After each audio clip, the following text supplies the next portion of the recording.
আসসালামু আলাইকুম।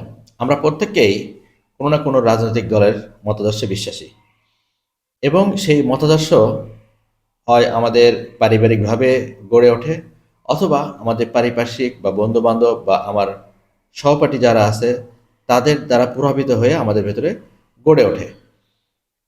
আমাদের যুগে আমরা অ্যানালগ যুগের যারা তাদের ক্ষেত্রে আমরা সাধারণত পারিবারিকভাবে বা আশেপাশের বন্ধু-বান্ধবের সংস্রবে থেকে আমরা রাজনৈতিক মতাদর্শে আহ, আকৃষ্ট হয়েছি।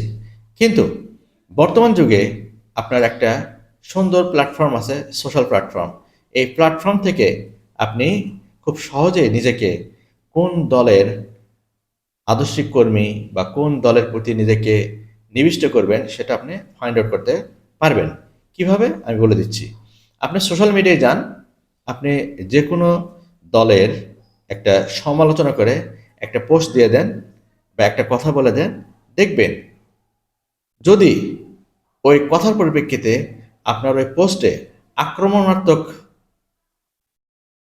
ভূমিকা বেশি হয় বা আক্রমণাত্মক কমেন্ট বেশি হয়, বুঝে নেবেন এই দল জনকল্যাণ হতে পারে না।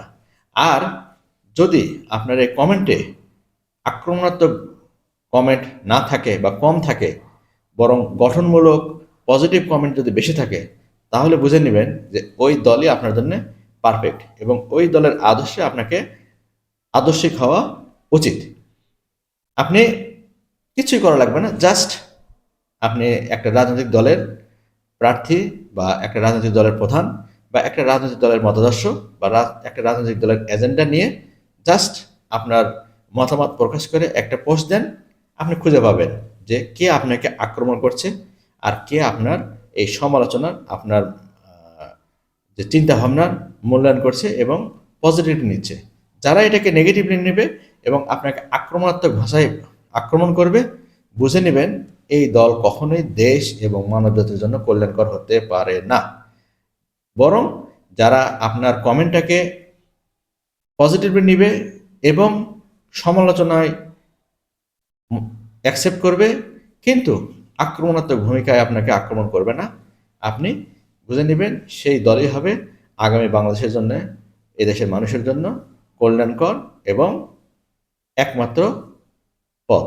সুতরাং নিজেকে দলের আদর্শে কিভাবে আকৃষ্ট করবেন, আপনি এই পদ্ধতি অবলম্বন করুন এবং আপনি আপনার সঠিক পথটা পেয়ে যাবেন।